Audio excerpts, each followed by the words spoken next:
English का newspaper पढ़ लूँ, इंग्लिश की मूवीज़ देख लूँ, इंग्लिश का पॉडकास्ट देख लूँ, या आखिर ऐसा क्या करूँ जिससे एक अच्छी अंग्रेज़ी में सीख जाऊँ?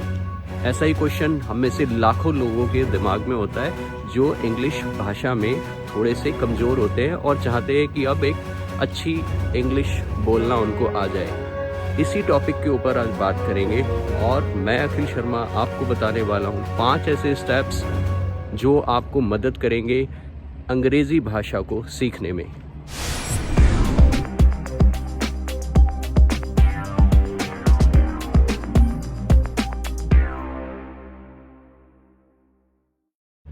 स्टेप नंबर 1 कि आप डिटरमाइन कर लें कि आपका लेवल क्या है। क्या आप एक बिगनर हैं, क्या आप कॉम्पिटेंट है, या फिर आप एक एडवांस इंग्लिश बोलना सीखना चाहते हैं। अगर तो आप बिगनर हैं तो आपको बहुत ही शुरुआती तौर पे अपने आप को ट्रेन करना पड़ेगा, यानी कि आप वोकैबुलरी, आप सेंटेंस बिल्डिंग, सेंटेंस कंस्ट्रक्शन, इन सब चीज़ों पे आपको ध्यान देना पड़ेगा, जिसमें बहुत सारा पार्ट आपको थियोरेटिकली लर्न करना पड़ेगा। आप अगर कॉम्पिटेंट है तो आपको ग्रुप डिस्कशंस पे बहुत ज़्यादा ध्यान देना पड़ेगा, यानी कि एक फ्रेंड्स का आप एक ग्रुप बना सकते हैं, 2-3-4 फ्रेंड्स का एक ग्रुप बन जाएगा जिसके अंदर आप रोज़ इंग्लिश कन्वर्सेशन कर सकते हैं।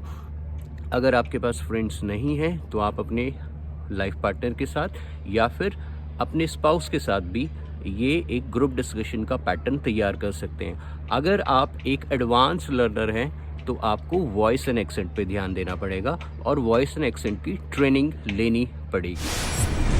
Step number 2, think in English. हम में से ज़्यादातर लोग ये मिस्टेक करते हैं, जब हम इंग्लिश में बोलते हैं तो वो लैंग्वेज जो हमारा मदर टंग है, पहले हम सोचते उस लैंग्वेज में है और उसके बाद उसको ट्रांसलेट करते हैं इंग्लिश में, और इसी बीच का जो गैप होता है उसकी वजह से हमें हेजिटेशन फील होता है, हमें प्रॉब्लम फील होता है इंग्लिश को आगे बोलने में, कम्युनिकेट करने में। प्रॉब्लम को फेस करने के लिए मैं आपको एक एग्जांपल देना चाहता हूँ। जिस तरीके से कोई भी बच्चा किसी भी भाषा को सीखना शुरू करता है तो उसके पास किसी अदर भाषा का ऑप्शन नहीं होता है और वो सिर्फ उसी भाषा में सीखता, उसी भाषा में सोचता है जिस भाषा को वो सीखना चाहता है, चाहे वो एक वर्ड है, 2 वर्ड है, या पूरा सेंटेंस है, या फिर वो इशारों में समझाता है। तो ठीक इसी तरीके से हमें भी अपने मन में, अपने दिमाग में कोई और ऑप्शन नहीं रखना है और उसी लैंग्वेज, उसी भाषा जिसको हम सीखना चाहते हैं, उसी में ही अपने दिमाग में थिंकिंग क्रिएट करना है, सोचना शुरू करना है। Step number 3, kill your ego. हमारे देश में इंग्लिश लैंग्वेज एक हवा बन गया है, यानी कि जिसको अंग्रेज़ी भाषा नहीं आती या तो उसको अनपढ़ समझा जाता है या फिर उसको कहीं कम स्किल्स में आंका जाता है, जिसके कारण हम हेजिटेशन फील करते हैं और एक ईगो हमारे मन में आ जाती है कि अगर हम अच्छा नहीं बोलेंगे तो हम बोलेंगे ही नहीं। और जब हम इस ईगो के कारण आगे बोलेंगे ही नहीं, यानी कि मिस्टेक्स नहीं करेंगे, गलत अंग्रेज़ी नहीं बोलेंगे, गलत भाषा नहीं बोलेंगे, तो उनको करेक्ट भी नहीं कर पाएंगे। सो अगर आप सीरियसली स्टार्ट करना चाहते हैं एज अ बिगनर तो परवाह ही मत कीजिए कि आपको अच्छा आता है, गलत आता है, क्योंकि आपको उसी बच्चे की तरह स्टार्ट करना है जो शुरुआती दौर में एक सिंगल भाषा के ऑप्शन के साथ शुरू करता है और उसको किसी बात की परवाह नहीं होती कि वो अच्छा बोल रहा है, गलत बोल रहा है, वो किसको कैसा लगेगा और उससे उसकी पर्सनालिटी, उसकी इमेज पर कैसा प्रभाव पड़ेगा। Step number 4, write down your mistakes.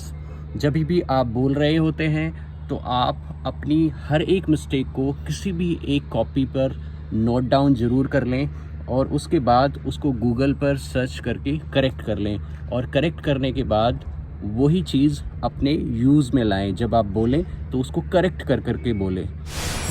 Step number 5, rose 10 sentences या 10 वर्ड्स ऐसे चूज़ करें जो आपको नए हैं आपके लिए, या आपको नए पता लगे हैं किसी भी कन्वर्सेशन से, किसी भी मूवी को सुनने से, या किसी पॉडकास्ट को सुनने से, या कुछ भी ऐसा जो आपने पढ़ा हो और उसमें वो 10 नए वर्ड्स या 10 सेंटेंसेस नए हैं जो आपने अभी सीखे हैं। वो 10 सेंटेंसेस या वर्ड लिख लें और उनको अपनी रोज़ जो बोले जाने वाली आपकी इंग्लिश कन्वर्सेशन है उसमें यूज़ करें, प्रैक्टिस में लाएं। वीडियो को अंत तक देखने के लिए आपका बहुत बहुत धन्यवाद।